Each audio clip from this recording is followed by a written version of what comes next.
We are in for a wealth of useful information today, especially for women in their late 30s and up, and for the younger generation too. You get a preview of what's to come.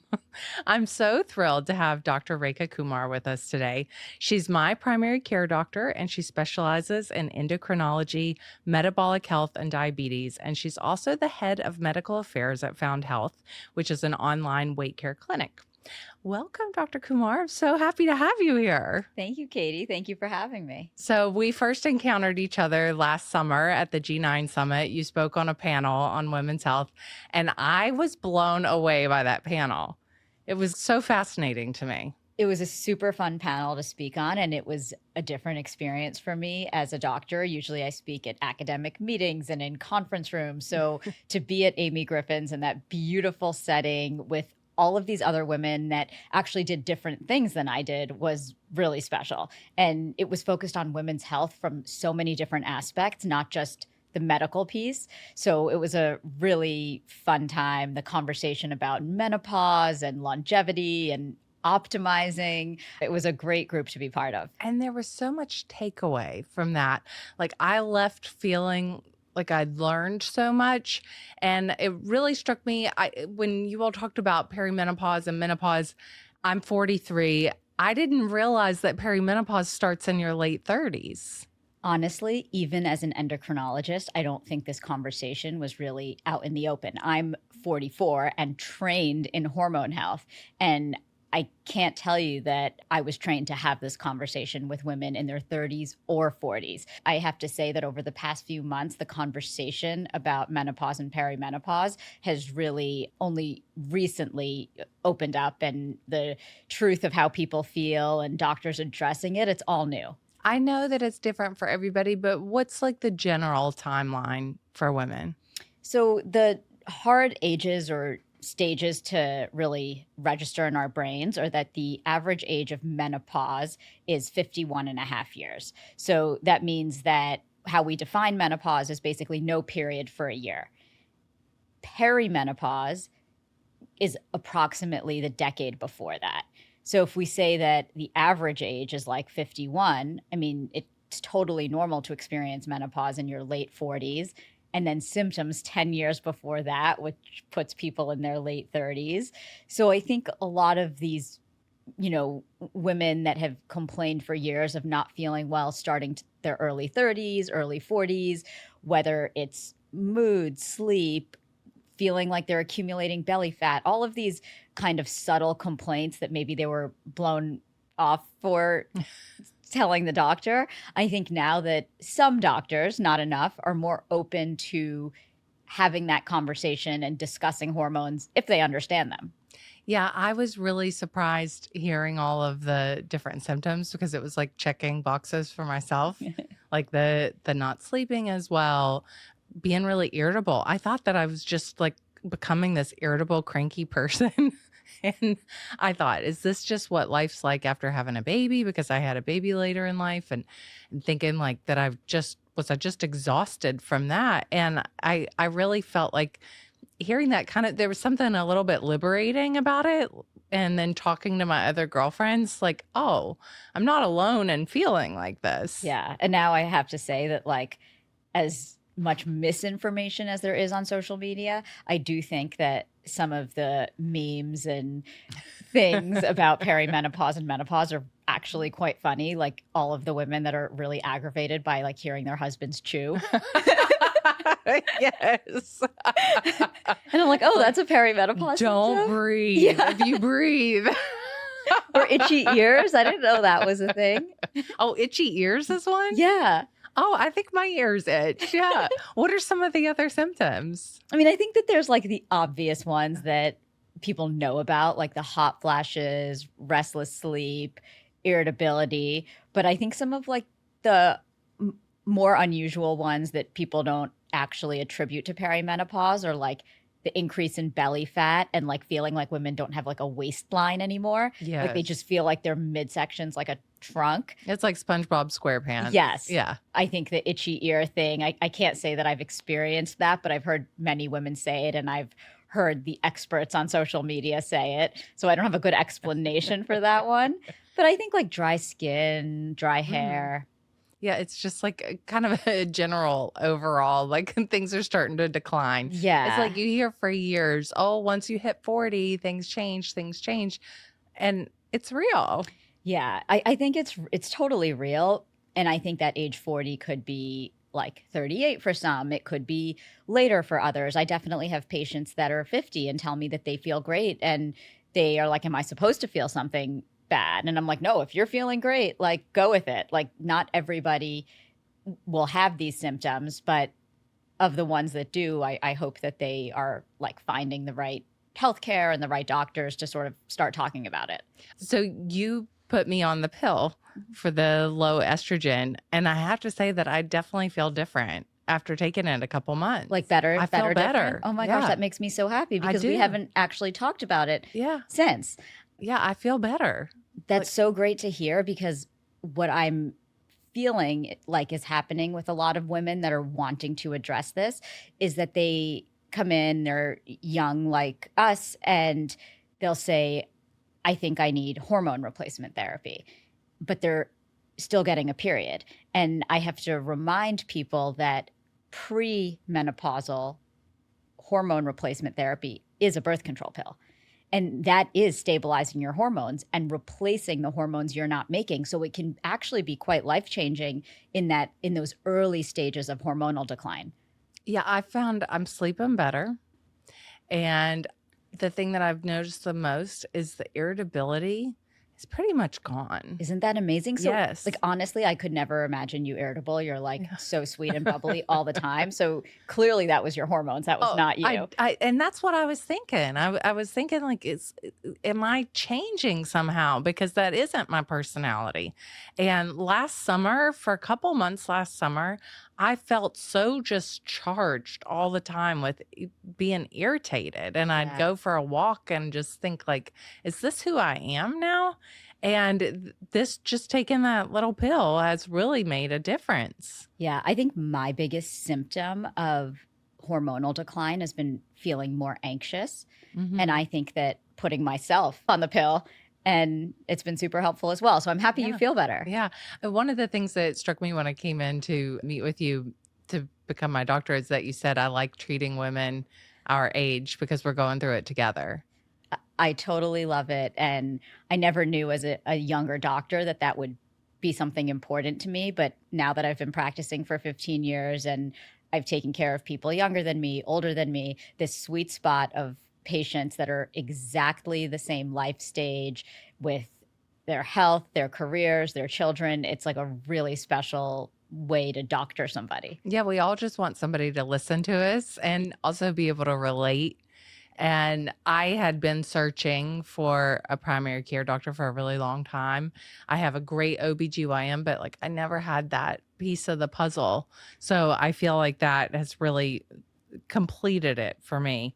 I was wondering if you could kind of describe exactly what endocrinology is and also how it relates to our metabolic health. Sure. So the word endocrinology is the study of hormones, and that can be very vague for a lot of people, but just to simplify it, the endocrine system or the hormone system is made up of several different glands in our bodies. So that includes ovaries, thyroid, pancreas that makes insulin, our brain or pituitary gland that's like our master endocrine gland. So basically endocrinology is the study of these organs that make hormones and then the action of those hormones. So hormones travel all around your body and act somewhere else. And that's why the study of endocrinology and the diseases in my field can be quite complex, because it's not just like, is this working or is it not? Is something out of sync? Like, is it lower than it should be? Is it too high for this stage of life? An example could be testosterone. We all have some amount of estrogen and testosterone floating around, and a lot of women around perimenopause or postmenopause will say like they notice a chin hair or, something. I have a mole under my chin that sprouts one like overnight. So is it right? Is that woman actually making too much testosterone, or has something shifted in the balance of testosterone to estrogen. And so in addition to like actual diseases of too little hormone, excess hormone, there are scenarios in endocrinology where things are just off sync. And the word we use in medicine and science is homeostasis, like everything just kind of working together in balance. And that's how we want the endocrine system to be.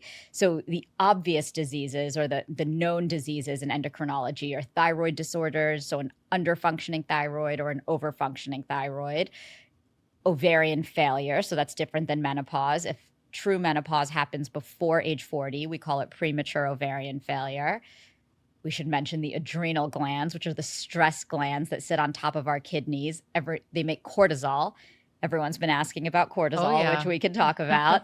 But that should give you a sense of endocrinology. And the reason diabetes falls under my field is that insulin, which is a hormone that we need to metabolize carbohydrates, is made by the pancreas and is an endocrine. The pancreas is an endocrine gland, and insulin is an endocrine hormone. And as you get older and as you go into perimenopause, menopause, do you become insulin resistant? Is that right? Yeah, it's absolutely right, which means you're making insulin, but then, like I said, the hormones have to travel somewhere else to do their job. They have to go to the fat cell, the muscle cell, the liver. So insulin is released by the pancreas, and then it goes everywhere else to do its job to turn carbs into energy. Insulin resistance means it's not doing its job as well. And so the pancreas then says, I should make more insulin. So insulin resistance means insulin isn't able to do its function as well. So then you make more insulin, and insulin is a fat storage promoting hormone. It's a hunger promoting hormone, and it's a sugar craving promoting hormone. Oh, wow. So those things that people feel around perimenopause, like craving sugar, gaining belly fat, barely eating but not losing weight, those things could be real.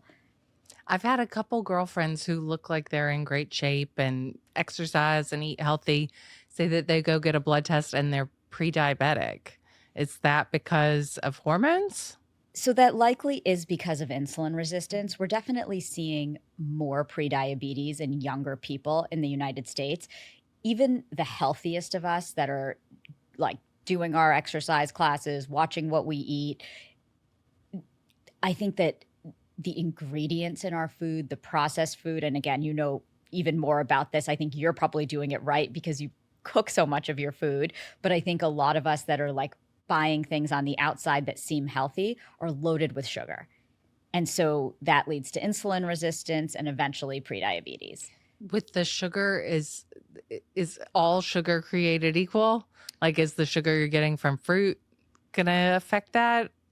It's a good question. I'd say all sugar is not created equal. What we really want to be careful of is the high fructose corn syrup. Mm-hmm. The thing with sugar in fruit is although it's fructose, if you're eating fruit, you're also getting fiber. And there's no way you'd be able to get enough fructose from strawberries as you would from like a Coke, because you would like not be able to consume that amount of strawberries. Okay, good, because I love to eat lots of fruit. Yeah. What about if you're doing it in smoothie or juice form? Does that change things? Yeah. So I think that some of that could like bypass our regular fullness signals, and we can consume more sugar through a smoothie if we're not actually getting the whole fruit in there. Like I'd say I'd be cautious of juicing. Mm-hmm. I think a smoothie, like when the actual fruit is in there, is a better way to do it. I always wonder if I'm running out the door and I end up having a smoothie instead of eating my fruit bowl, if it's going to have the same effect. I'd say if the quantity that you put in your smoothie is actually the same as what you would have had in your fruit bowl, then you're good. But because the smoothie is blended, I'll occasionally see someone throw 2 bananas in a smoothie. That's 4 slices of bread, which for a perimenopausal woman is a major sugar load, which is a major insulin surge that then leads to a crash a few hours later. I think if we can get our protein in, vegetables, fiber, keep the blood sugar stable, we'll avoid those fluctuations. I was reading one of your blogs on Found's website about your set point weight, and I had never heard about that, and about hormones actually affecting not only your weight, but your hunger and when you feel full. So tell me about set point weight and how that changes throughout our life as well. So set point weight, I'd say, is a relatively new concept in the past decade or so. And we've learned about set point weight the more we've learned about weight regulating hormones. We always thought that fat cells just stored fat, and that's all they did. And you ate when you were hungry and you were done when you were full. And we just thought that people that gained weight ate too much. That's not the case at all.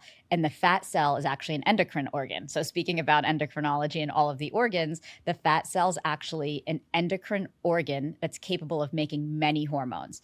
So the way the system is supposed to work, if the set point is set to some healthy, genetically determined place, you eat and you make fullness hormones that signal to your brain that you're full, you're in the fed state, your brain should do things to burn calories and prevent you from eating more.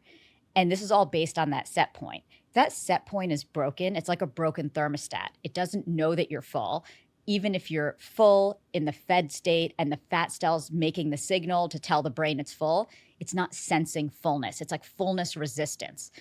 So then the brain isn't telling the body to be less hungry. Hunger hormones are still going. And so it's like a broken thermostat. And so basically, there's an area of our brain that acts as a weight thermostat, just the way we regulate body temperature and sodium and water balance. We actually regulate weight as well, but the range is wide that the brain will let us be, right? Some people can gain 100 pounds in their lifetime and they're still alive. You can only live within a few degrees, right? If you get a really high fever, if an adult gets a fever of 105, that's extremely dangerous to their health. Yet we're able to gain a tremendous amount of weight when the set point is broken. And where the science is today is we are trying to reteach the brain to lower back the set point in people that have gained excess weight. So is that like where GLP-1s come into play? Completely. So one of those regulators or hormones that signal fullness to the brain is GLP-1. We all make GLP-1. People are talking about GLP-1s because of the medicines, but this is a hormone we make in our body in response to a meal that signals fullness to our weight set point and says this person is full, reduce their appetite, increase their calorie burning because they can burn calories now. But in our country, in the developed world, where obesity has truly become a disease, those signals are broken. Those hormone messengers aren't signaling properly. And people are confused. They never feel full. They crave sugar. And this can be all hormonal. Why do you think that is? Why do you think that we've gotten to the point where we're broken on such a large scale? That's the scary part. And it seems to have happened over the past 30 to 40 years. And again, this is a theory, but humans are adapted for scarcity. We are not meant to be around such calorie dense and processed food all the time. And so some combination of our food environment plus our physical activity environment, that on the background of our genetics, which are adapted for scarcity, we are good fat storers, most of us. That's how we've survived generations up until now. And if we weren't good fat storers, we likely our ancestors wouldn't be alive today. So that was considered a survival mechanism, and it was a positive in the past. But now we still have this mechanism of fat storage in us in an environment of complete excess. And so even if somebody is going to Soul Cycle or like doing their HIIT class, it's probably not enough to counteract all of the other forces, because our daily movement might not be enough. That one smoothie that we're picking up from somewhere might have much more sugar than we realize. And this is probably relevant to you, because I think you're good at this, is like there's lack of an emphasis on home cooked meals. Yeah, everybody's in a hurry and grabbing Hmm. something, and I get it. Like, you're taking a couple kids to different practices after school, you working all day, you get home and you want something easy or you go through a drive-through. But it does seem like when you look at the way that that's become the biggest part of people's diet, we've got unhealthier and unhealthier along the way and not having the movement. Yeah. And I just think that like the stuff that's really packed with calories has become so easily accessible that people don't have to plan their meals. For example, when I ask my patients what they eat for breakfast, they'll be like, oh, I grab a muffin at Starbucks. Like, you don't have to plan anymore because these really calorically dense things you can just pick up on your way. Whereas, even to this day, in many parts of the developing world, and I've worked in hospitals in India and China and Tanzania, we still had to plan our meals and think about where our food was coming from because in some of the places refrigeration wasn't good, so like meals, even like the chicken had to be captured that morning, or we things like that. So I think the processing, the additives, the preservatives, and it's one thing if it's like one meal a day, but it's all of our meals. Right, it is. Yeah. Yeah. When you talk to your patients, do you think that people in general truly want to eat healthier, or do you think it's kind of like, oh, I know I should, but I don't actually want to change anything? That's a good question, and it's a range.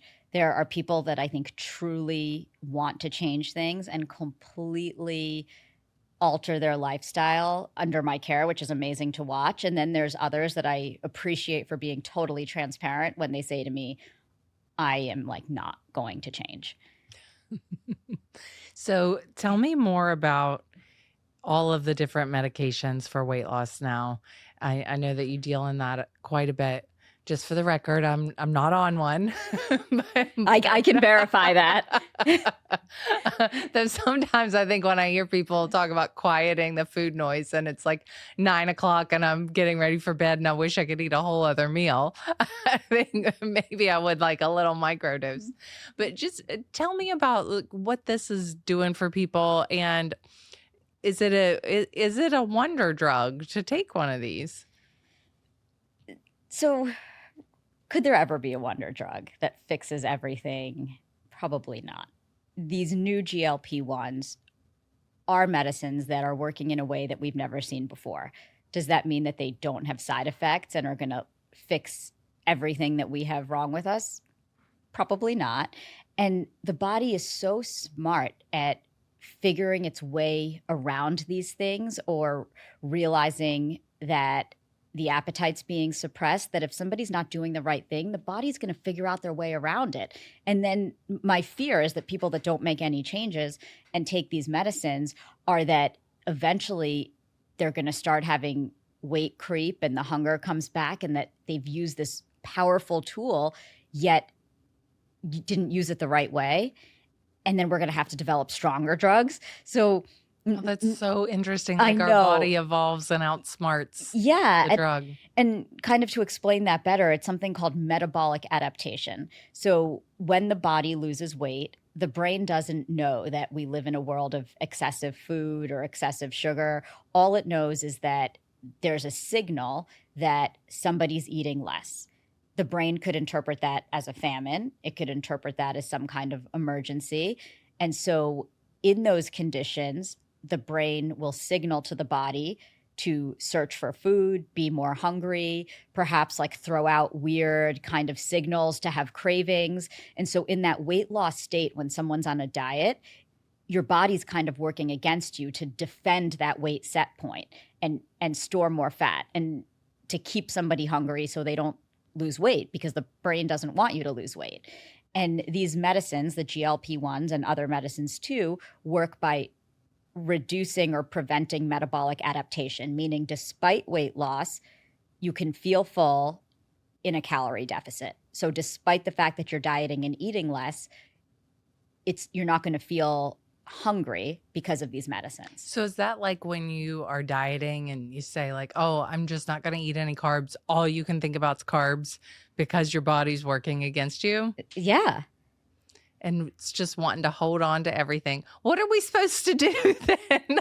Because I'm definitely, I mean, maybe my set point weight has changed as I've gotten older. I'm 10 pounds heavier now than I was in my 30s. Granted, I don't exercise as much as I did back then because I have other things going on in my life, but is it always just going to keep going up? I don't think it's always going to keep going up. I think that there's some healthy change in body composition, some normal slowing of the metabolism that we should learn to accept, meaning that we don't need to jump on a GLP-1 when we creep up 5 or 10 pounds in our 30s or 40s. I'm in the same boat as you. And as you know, I have access to these medicines, and I really counsel people to understand that bodies change over time and there's a reason for it. People that remain a very low weight or their lowest weight aren't necessarily at their healthiest throughout their life. Sometimes it's good to hold on to a little healthy fat. And by healthy fat, it's what we call subcutaneous fat. It's fat under the skin, the thighs, the arms, the butt. People don't always like it, but that's different than belly fat around your organs. That's basically never healthy. And that accumulates from like the high sugar, lack of activity, but just that like adaptation to aging and hormonal change, a little extra weight. I actually really don't agree with treating that with a GLP-1. And you've probably seen it when we force someone's body, and women are doing this now because they're finding a way to get a GLP-1, even if a doctor may not want to give it or it's not the best choice. It's easy to have access to. Oh, yeah. I've been offered them from people before for not even really asking for one, and I haven't taken it. I went to get laser hair removal the other day, and there was a sign in the place that said, "We offer tirzepatide." I'm like, is this a laser place? Yeah. Is it legal? I mean, I would not think it would be, but Yeah. Yeah, it's like they're everywhere. it's everywhere. So who should not be taking GLP-1? So let's start with who actually is supposed to be. Yeah. The only two indications that exist as per the FDA are type 2 diabetes and medically complicated overweight or obesity. So these are people with truly excess body fat that have sleep apnea, prediabetes, high cholesterol, fatty liver. That's the textbook answer of who is supposed to be taking them. I mean, we have statistics out there that like at least 12% of the population is dabbling in them. Wow, that much. I mean, that's the number we know of. Think about all the compounded versions, the versions people are getting at the laser hair removal place. Right. Like, I don't even think those are tracked. Yeah. So the percentage is probably much higher. Wow. So what about when you hear people say, oh, I'm microdosing Mounjaro? What does that even mean? So microdosing means that somebody is taking a lower dose than is FDA approved. So say the lowest dose of Ozempic that exists is 0.25 milligrams a week. Perhaps somebody is dialing the pen only halfway there. That could be considered a microdose. And there are medical scenarios that we do that, usually related to tolerability, where we really think this is the right medicine for somebody and they don't tolerate the lowest dose, they have side effects. Another concept of microdosing may be intermittent use. And I think people are doing that too, where they don't really need the medicine, but they like to be a little thinner or they feel better on it for reason X, Y, or Z, and they may take a dose once a month. All of those fall under the category of microdosing, and it could be safe. It's just not what the medicine was studied for or indicated for. So I can't, as someone's doctor, say, I know that this is safe for you in the long term. We could do it. We could try it. We can watch you if we really believe this is the right thing, but we don't have huge scale studies. Why is it healthy as you get older to have a little extra fat on arms and butt and thighs? Why is that good? Yeah, so we call this the U-shaped curve. So if you picture basically a U and mortality is on the y-axis and body weight, body fat, or body mass index is on the x-axis, who has the lowest mortality? It's actually people in the middle weight range. So like a little bit overweight, not under, usually people that are underweight or under fat may have other diseases as they get older. So who is unable to store fat as they get older? Kidney disease, liver disease, perhaps, people in recovery from various addictions and things like that. So people that are underweight as they get older, that continue to be underweight, may have other diseases. And then as we get older, our risk of things like pneumonia, infections could go up, and we are likely to survive these things better if we have some healthy nutrition stores. A little bit of fat, a little bit of meat on our bones. Well, what about with belly fat? Is that something like you could just get liposucked away and then you don't have to worry as much? Or is that not the way it works? So the kind of fat that can be lipoed away is that subcutaneous fat, that fat that I mentioned that just sits under the skin. What do they say? You can like pinch an inch. That subcutaneous fat. The kind that is actually bad for you, called visceral fat, that is deep under the muscle, it sits around the liver, that can't be lipoed away. And people always ask, like at academic meetings, if you get lipo, does that like make you healthier? Because it sucks away the fat. And the reason it doesn't is it doesn't actually access the dangerous fat. It just gets like the cosmetic stuff. How do you know if you have the dangerous fat? It's a great question. We can use things like waist circumference, waist to hip ratio, and there's like parameters set for men versus women. Of course, some people are built differently, but it's safe to say that if your waist is bigger than your hips for a man or a woman, that's indicative of too much belly fat. Oh, that's interesting. I didn't know that was that's like the poor man's way of doing it. So I feel like every time I open my phone, there's just so much information and probably a lot of it misinformation on social media. It's like every wellness influencer who has no degree in anything is an expert. And I'm sure that must be really frustrating to see a lot of it.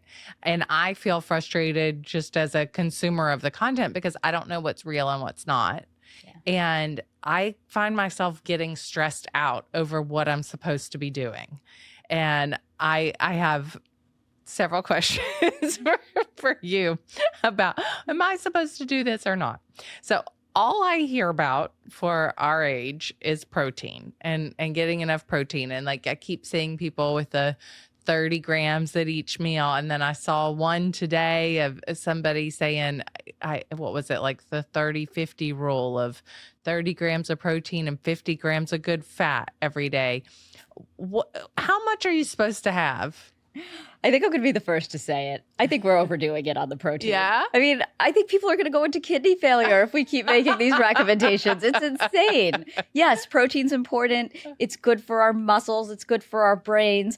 But the amount that the influencers and women's health people on social media are asking women to consume is about double what the United States Dietary Association guidelines are. Wow, double. Yes. So I am seeing on some protein calculators and some women's health websites to consume almost, 2 grams per kilogram of body weight. The United States Dietary Association says 0.8 to 1 gram of protein per kilogram of body weight. And then what about like when you see them eating a whole big thing of red meat every day? Like that can't be good for you, right? No, and that's the one thing we know isn't good for you. Repeatedly, study after study, that type of like animal protein-based diet is very high in saturated fat. Yes, there are proponents of the keto diet, but we really don't have long-term studies. And we know that in the short to intermediate term, that a diet high in animal protein like that is not good for cardiovascular morbidity and mortality. There have been studies that looked at different kinds of low-carb diets. And basically, people that replaced their carbohydrates for plant-based protein did see a mortality benefit. But if you're replacing your carbs with like cold cuts and Yeah. like, it's horrible for you. Yeah, right. Going to the deli and getting this pack of ham is not going to do it.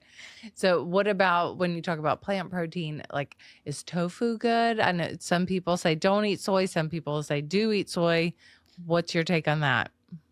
Unless someone had some kind of extraordinary estrogen receptor sensitive breast cancer story, soy in moderation's fine. I think beans, lentils, tofu, all good. What about like a soy protein powder? Again, I think it's inconclusive, but I think in moderation, and again, we have to define moderation, I would say not to have it with every meal. What about protein powder in general? Like sometimes I get a little nervous taking it because I think I don't know exactly what's in this. And am I eating something then that is a processed food every day? Yeah, so some protein powders are more clean than others. And I think you'll see some indications on the bottle of third-party testing and things like that. But I agree with you. As we start to want to be healthier, we could inadvertently go down the processed food path because we're trying to hit these arbitrary goals that people are setting for us of there's no way we could get enough protein unless we incorporated protein powder. Right. I mean, people have told me I would be really like unable to consume that much food to like get the amount of protein that people are saying I should now. And then they're like, oh, just add protein powder to your coffee, to your yogurt. I'm like, yes, this is nuts. I know. The other day I thought, well, I'll try this protein powder in yogurt because I had heard somebody talk about it on a podcast. And I thought, this tastes awful. Yeah. It's like chalky. It's awful. Yeah. I really just don't enjoy them. I know. Sometimes I feel like we just need to like go back to the basics, like eat like healthy food that we like not add a lot of stuff. Stop eating when we're full if we still know fullness. Yeah, that's my big problem. It's the stop eating when you're full. Like I watched that Blue Zones documentary and they talked about the Okinawans and that they stop eating when they're 80% full. Oh yeah. What a revelation. I can't imagine actually stopping. I mean, I think if I was around the food that you make, I would want to eat all of it. I just want to eat all day. It's my biggest problem. But you make like big healthy salads that I see. Like that's I do like great. a big salad. I love a big salad. Now, what about creatine? Should we be taking creatine? That's the other one that that's the buzzword. It's the buzzword. It's there in like the protein weighted vest community. There are probably some benefits and there are studies that show a benefit. My biggest concern with creatine is that 5-gram dose is the same in a woman of my size as like a 300-pound man. Like, how could that be possible? You're right. Yeah. Maybe it is possible, but my experience, having noticed that, plus so many of my patients like you are interested in being healthy, they're taking the creatine, I've seen their liver enzymes bump up. And when we dig into, hey, like what's going on here, what's different, we back off on the creatine, maybe not to zero, but we say, why don't you cut the dose in half? Why don't you just do it 3 times a week? I think that the health influencer community is moving faster than the hardcore science. And I'm not saying that like one is always right or better, but I think that we need to make sure that what we are telling people to do on social media is really supported by large scale studies and not like a random cherry picked paper that says, you know, because then when you go into the weeds, sometimes these papers are actually sponsored by the creatine company or the weighted vest company or the protein powder. So the concept of like conflict of interest in these studies and things like that has to really, you know, be understood and looked at. And the average consumer, even the sophisticated consumer, doesn't know how to do that. It's just like you're flooded with it all the time. And what about aminos? I also hear take aminos. I'm not sure why somebody would have to take more amino acids than they're getting from their diet if they're already eating so much protein. An amino acid is the building block of protein. So if you're eating 30 grams of protein per meal, potentially, you're getting a lot of amino acids. So you don't really need it. I would say, strictly medically speaking, we do not recommend taking additional amino acids unless you have like a metabolic disorder in which you have a deficiency. You're saving me money, Dr. Kumar. And this is also why I went back into primary care. Like, I did something unusual. Most people that are specialized consider themselves above primary care. Like, why would you do primary care if you're, a fancy specialist? It's because I truly want to help women that are dealing with this information. And I'm dealing with it myself. Like, I want people to have a doctor that they could go to and just, send me a text, send me an article. Dr. Kumar, is this real? Should I be doing this? Now, what about intermittent fasting? Because I had heard for years that you should intermittent fast. And now I hear, oh, well, if you're of a certain age as a woman, you should not because it messes with your hormones. So periods of fasting are healthy, but periods of fasting could mean that that's an overnight fast, that you're just asleep for most of it. I think what's happened in our culture is that we're eating around the clock. We're consuming everything around the clock, food, information, looking at our screens. But truthfully, if you had like a proper overnight rest, like a wind down, a rest, and then you wake up, you probably have fasted for at least 12 hours. But what's happening is we're out late, we're eating dinner at 9, then, we're up late, we might eat another snack, then people wake up, they have crazy work schedules, eat breakfast early. But I would say a 12 to 14 hour fast or fasting window within a 24-hour period, whether that's overnight. I think it's hard to do it during the day. Like, if you're supposed to function, a period of fasting can be healthy. It's good for inflammation or antioxidants. It's good for blood sugar. It's good for treating insulin resistance. But I don't think that means that people should be like white knuckling it all day and like in a cold sweat because they're hungry. Like, there are people that can't tolerate it. And if it doesn't work for you, don't do it. Like, it is true that women don't need as long of a fast as men. So men can go much longer. Women probably shouldn't go more than 14, max 16 hours, because then we use up all the energy stores in our liver much faster. So I do think periods of not eating are healthy, but that doesn't mean it needs to be like this very deliberate struggle. I think if it's just a reasonably timed dinner and breakfast, that counts. What about eating before coffee? I'm now saying that can mess up your hormones to have your coffee before you eat. Is that real? Never heard that. Okay, so fake news. Fake news. Yes. Yeah. Good, because I like to have my coffee the moment I wake up. As do I. Yeah, I don't want to have to eat. I can't, in my mind, make sense out of how that messes with your hormones. Okay, good.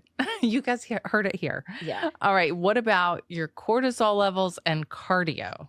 I am now hearing that women should not be doing as much cardio because it boosts your cortisol. So cortisol is a hormone that we need to survive. It is our like fight or flight hormone. Like, if we were, prehistoric humans and we had to run from a bear, we had a healthy cortisol response. It's a stress hormone. In short bursts, cortisol is very helpful for us. It helps us respond to stress. Chronic stress, that could look different for different people, whether that's an abnormal circadian rhythm, whether that's psychological stress, physical stress, excess cortisol all the time. So an elevated cortisol that stays high is chronic stress, and that's not healthy. It depends how much someone's running. I mean, how much are people running? Like, a healthy jogging every day, I wouldn't cut it back. But is it possible that people are putting themselves and their bodies into such a stressed place that they're exercising excessively? Probably. What about like if you're just doing 2 or 3 times a week, go into a soul cycle? Beautiful. No problem with that. Okay, that is great. not messing with your cortisol. Great. I'm fine then. Yeah. It's like also the combination of things. Like, say there's the person that's running several miles a day and going to soul cycle and has an erratic sleep schedule. That person's cortisol is probably a little messed up. It's too much. Yeah. And I'm wondering, that theory, the thing you said about the coffee, I'm wondering if like the fake news or the misinformation there is that drinking coffee first thing maybe raises your cortisol. I mean, it's supposed to. It comes right back down. Okay, good to know. Good to know. And what about like when you say that cortisol levels are going up and then that holds belly fat? Is that right? So chronically or long-term elevated cortisol levels could increase belly fat storage, prevent you from fighting infections probably. So people that are very stressed, they'll say that I've had like 6 colds in the past 6 months. Their immune systems aren't working. They feel like they're storing belly fat. They're just like a bit dysregulated. I mean, that's somebody that seems like they need a reset, but that's not like a chemical reset. We don't like do anything to them or give them anything. I think people hope that there's a pill or a shot that says, fix my cortisol. But really, it's like, let's again go back to the basics. Let's tone down the exercise and do a balance of cardio and resistance. Let's sleep at night. Let's eat 3 normal meals. Again, easier said than done. I like though that it is common sense and we all do want just some magic answer. That's why there's so many different fad diets, but it really is just the common sense basics at the end of the day. Yeah. Now, what about with women lifting weights? That's always the buzz now of women need to be lifting heavy weights. Is that what we need to be doing? I think we need to do strength training. I think we should do resistance in the form of yoga, weightlifting, Pilates, whatever somebody likes. This heavy lifting, again, it's the same way I feel about people overdoing it on the protein. I think someone's going to get hurt. Yeah. I think many people are going to get hurt. And like, how heavy is heavy lifting? Like for me, like 10 pounds feels heavy. Is that heavy enough? Yes, that's plenty heavy. I noticed in like bar classes that I have like the lightest weights. And I consider myself pretty like consistently active and fit, but I also am not looking to get hurt. Yeah. Like flinging around these heavy weights. Yeah. So like just lifting, like going to a bar class and having those 3-pound weights, is that Yes. enough for resistance training? I think that if someone does the bar class a few times a week, yes, I do think that there's some specific like weightlifting techniques like deadlifting and things like that that truly, if done properly, and people can increase the increments of weight in a supervised way. I think that that's an example of a movement that leads to a lot of benefit. Like it's a lot of bang for your buck because of it works on balance, it works on core, it works on, different muscle groups. So I think in the right circumstances, increasing the increments of weight could have benefit, but this like lift heavy, no, we don't all need to like lift the heaviest weight that we could. I mean, some people will pass out. Like or get hurt. Yeah. I mean, I feel like I am increasingly now with exercise. I think I get hurt with stuff that I didn't used to. What kind of supplements do you think we should be taking? So if we're not restricting anything from our diet, meaning that we are eating plants and animals and dairy, then I think the only thing a woman our age needs in addition to that is probably a vitamin D. People have like 12 supplements, I know. Sometimes people have allergies or intolerances or various other beliefs that make them either vegan, vegetarian, they don't eat dairy. In those cases, they may need additional supplements. But I think if someone's eating a balanced diet at our age, I would just say a supplemental vitamin D for our bones. What do you think the top 3 things women need to do to be healthier? I think women need to prioritize sleep. I think they need to prioritize their own mental health. I know we talk about self-care a lot, and I think it looks different in everybody, whether that's exercise, whether it's taking a walk or, going out to dinner by yourself, like whatever it is, whatever it looks like to you. I think that especially women in our age group that are balancing careers and kids and home life and perhaps aging parents, all of the things that come with being in our mid-40s, I think we need to make time for ourselves. And we can't do a good job of taking care of other people if we don't do that.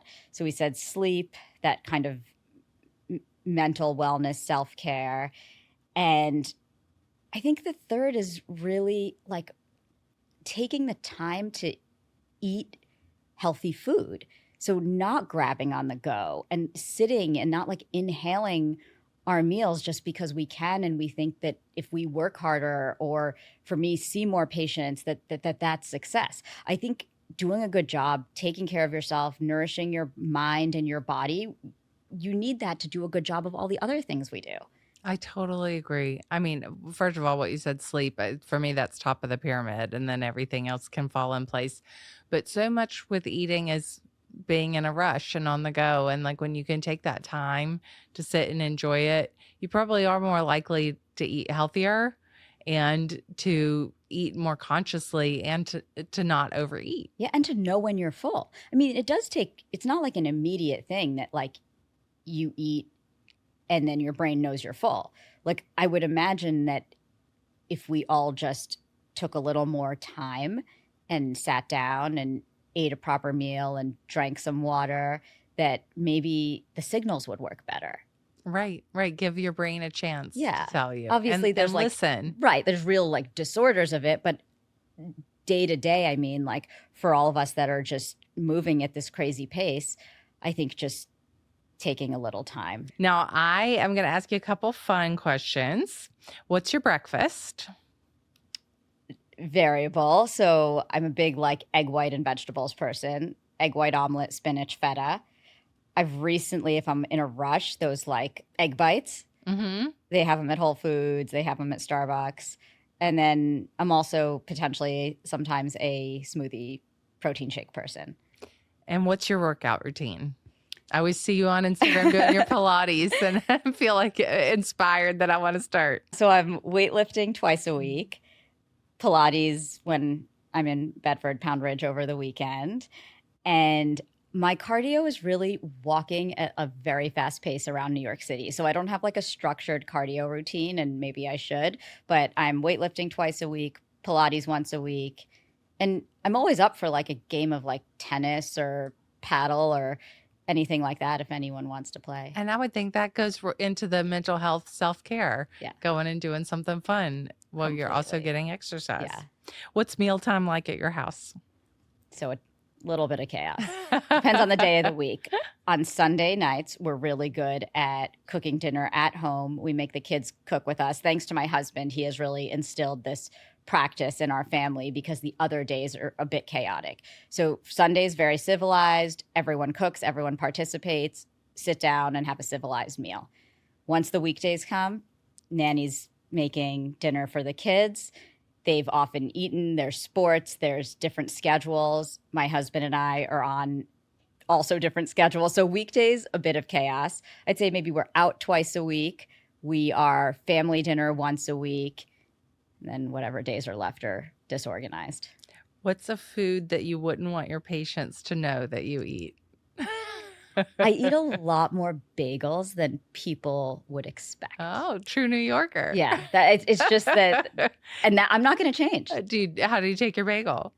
Like toasted with cream cheese. Is it a plain one? Everything? Whole wheat everything. Oh, whole wheat. There you go. I love an everything bagel. Love.